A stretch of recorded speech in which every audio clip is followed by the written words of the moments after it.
Hello everybody, welcome to lecture 2. This is our second lecture. Hopefully you've already seen the first one. We're now going into period 2, 1607 through 1754, the time period. But this is part 1, okay, because this is going to be something we're going to cover for at least a couple of weeks, so there will be a couple of more videos that will deal just with this particular time period. And this one is on Jamestown, and hopefully I can get this video in a little quicker than I did the last one. So let's go ahead and get started right away. So here's our big picture question now, a new big picture question. It says, as Europeans and American Indians maneuvered and fought for dominance, control, and security in North America, how did distinctive colonial and native societies emerge? So that's the overreaching theme that we're looking at for the rest of this week and into next week as well. How did these very distinctive colonial colonies, these societies develop among the English, very different in the north and very different in the south and very different in the middle colonies, as well as the various native societies? How did they change over time? Here are 3 key concepts, and again, I'm not going to read these verbatim, but just so that you know, in this video, we're only going to focus on 2.1. Remember, 2.1, that remembers period 2, first key concept. Differences in imperial goals, cultures, and the North American environments that different empires confronted led Europeans to develop diverse patterns of colonization. That's going to be our main focus. In fact, that's the only thing I'm going to look at in this particular PowerPoint. But you can also look at the other 2 key concepts. And there will be other videos that are going to come along and they're going to focus on those other ones. So let's look at this first key concept here. So what are we talking about here? We're talking about these different imperial goals. Spain, France, the Netherlands, the Dutch, and eventually the English as well are going to all want to colonize over here in the Americas. And they all have different goals. They come obviously from different cultures.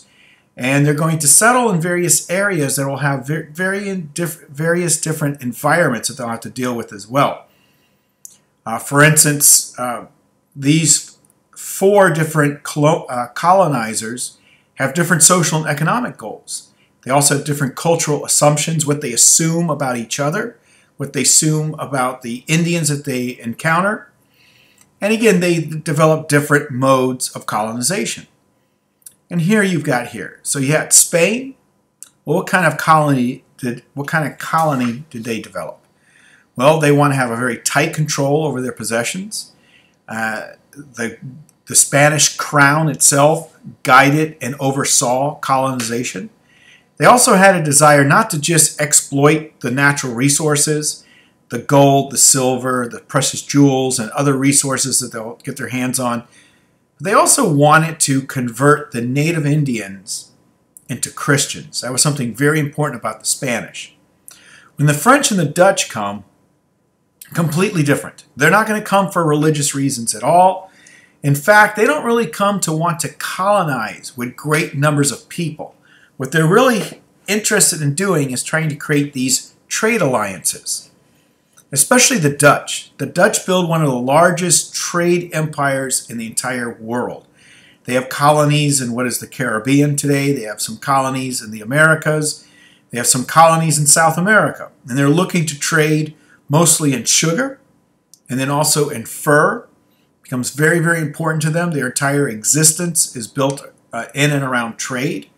The French as well. When the French come over to North America, they do not come with a lot of colonists. Just a handful. They're looking to get into the fur trade, amongst other things. They also allow for intermarriage with the Native American population. Again, it's very much important for them. Fur becomes a huge moneymaker in this time period. Beaver pelts especially. Of course, there's other animals that are also skinned for their furs. But then the English, completely different reason for them to come. They came en masse. They came in the hundreds, then later on by the thousands, and then the tens of thousands, really coming over here. You have to understand, England, a small island nation that starts to have a huge population growth. I believe in the book The invention of air, which I had you read over the summer, talks about this. With a large population and very little land, people began very restless in England, and the idea, the lure to come over here to the New World becomes very great. They established their colonies mostly on agriculture, especially tobacco. And again, a large number of men and women will come to populate these areas. You have to understand, too, in England, you have three groups of people here. You have the nobility. Much of the nobility have title, but they have no money. And then you have this middle class group known as the gentry.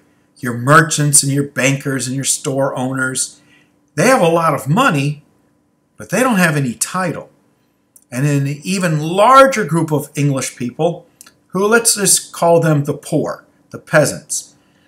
They constitute the largest, perhaps over 90 to 95% of the population. Many of which are landless, many of which spend a lot of time in debtor's prison. So they're looking for chances to start anew or to start over or just to have something in life. Many of these gentry class especially will come over here to look for land. They have no rights to title of nobility in England, but they can come here and have land and make something of themselves here. A small handful of the nobility may come as well, but not really too much. And a large number of the poor, but they're not going to come, obviously if they're poor, they can't afford to come buy land. They're going to come and sell themselves into slavery.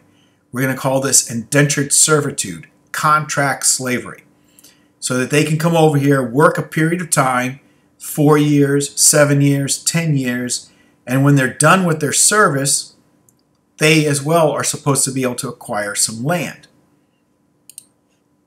Let me give you an example. And again, remember, examples are things that you necessarily will not see on a multiple choice question, but you could absolutely use in an essay.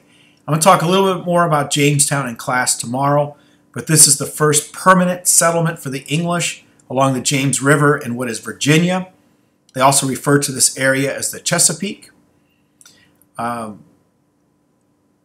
I'll read excerpts from the American colonies to you tomorrow in class, so don't worry about that right now.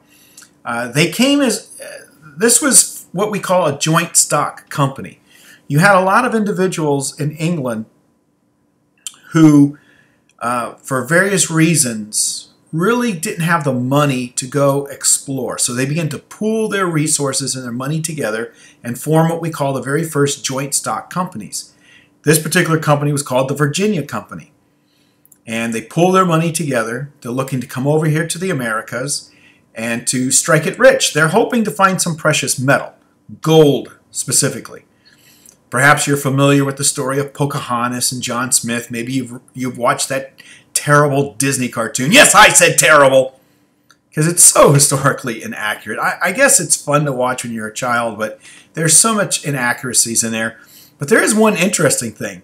I don't know if you remember the cartoon movie, the Disney movie, and they would sing a lot of songs. I think Disney is famous for singing songs in their movies, but they sing that one song where the governor is singing about dig gold, look for gold, search for gold. That's actually true. When those first group of men came over, that's what they were looking for. They were looking for gold. They didn't find gold. So things began to fall apart very quickly for them. And like I said, in class tomorrow, I'm going to get into a few more specifics about this. So this just gives you a little bit of a background to what we're going to talk about. It's John Smith who's going to help save the colony that first year, 1607 into 1608. He gets those survivors, those men who survived the first winter, and gets them to work hard and eventually build a thriving colony here. Eventually, we'll come out of this. But we're going to talk about this as well. War will eventually come between the native peoples and the English. The Powhatan people here, King Powhatan is the father of Pocahontas. At first they'll get along, and then eventually they won't get along. It's just kind of the pattern that starts here with the English and the native people. Eventually what saves the colony is tobacco. A few years later, another John, a guy by the name of John Rolfe, he winds up figuring out how to cross-pollinate tobacco so it becomes a little bit more pleasant for Europeans to smoke, and tobacco becomes a massive cash crop for Virginia Then later on, the colony of Maryland and parts of North Carolina began to heavily rely on tobacco for their economic resources. All right, staying again with this key concept 2.1, it's because of tobacco that eventually the British American system develops into slavery. And that's something that's going to happen over a long period of time. You see down here I have the word, I mentioned it earlier, indentured servants. Originally, the people that come work these farms are white, poor Englishmen and a handful of women. Most of them are single. They're lured over here with the promise to eventually have land of themselves, that if they work their time, 4 years, 7 years, 10 years, eventually they can acquire an acre of land for themselves. Many times, as we'll talk about in class, this didn't happen. The owner, the plantation owner, would find ways of cheating the indentured servant. Eventually, over a period of 20, 30, 40, 50 years, fewer and fewer white men and women are willing to sell themselves into indentured servitude. We talked about in the other video how Spain and Portugal had already got into the West African slave trade. The English now are going to get into this. And an Atlantic slave trade is going to emerge. That's going to take place between West Africa, what is known as the West Indies, today we call it the Caribbean, and the Americas. This triangular trade, sometimes it's called, will emerge out of this. But again, that is something that's going to develop over a long period of time. I'm just introducing this concept to you right now. In class, we're going to discuss and develop this in much further detail, okay, so that you understand that. Why did this emerge? Why did the Atlantic slave trade emerge? Well, again, you've got a large abundance of land here, the shortage of indentured servants. We're going to talk about why that happened. A lack of an effective means to enslave native people. The Indians did not make for good slaves for various reasons, and we'll talk about that again in class in greater detail. And a growing European demand for colonial goods, especially tobacco, rice, indigo, fur, lumber trade happens in the north as well. So there's a lot of things that are a lot of raw resources here in the Americas that Europeans are going to want to demand. And that is going to help create this slave trade that emerges eventually over time. Again, one of the huge negatives to this is this belief of racial and cultural superiority. I mentioned this again in the other slide as well. And again, these are concepts we're going to build upon in class. I don't want to give you an example that, bam, this happened, bam, that happened. Like we just went from one thing to the next. It's a gradual thing that happens. But with slavery becoming more and more embedded in the American colonies, it obviously led to a lot of racism. They tried to take Africans and try to take away their culture, take away their names, try to force them into Christianity and other aspects of the British lifestyle. Of course, also there was confrontations with native peoples. The Anglo-Powhatan Wars, and I'm going to have a whole video on that later on as well. I'm going to talk about that in detail in one of the next videos to come. The development of the Virginia slave codes, that's something we're going to do in class. Again, something that happens over time. But you start to see here what is happening here is the British culture and society starts to justify their superiority over West Africans and Native Americans.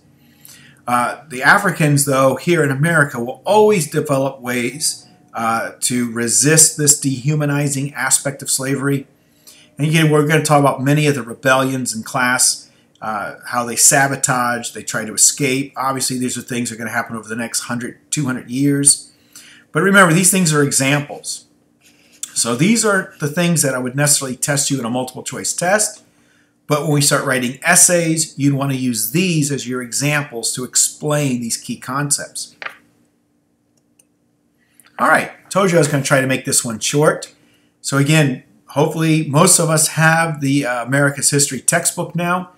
For further understanding of this, to help you fully understand what is going on here, what I'm talking about, these are the pages you're going to want to look at. And I even gave you the idea of where to start. On page 34, it starts at the subtopic, the Dutch and the English challenge Spain. That's where it starts and goes all the way to page 38. Then I want you to jump over to page 49 to 57. That starts at the subheading, The English Arrive in the Chesapeake. And again, as you see these pages, it seems like a lot of pages, but some of these pages are only half a page. Some of them there's a huge picture or a chart, so maybe there's only 1 or 2 paragraphs. It's actually a pretty easy read, and you have the whole week to do this. I'm not asking you to do this tonight. You have the rest of the week to do this and to catch up. All right. Well, I hope everyone has a good evening, and I hope everybody had a first good day of school. That is it for everybody, and I'll see everybody tomorrow.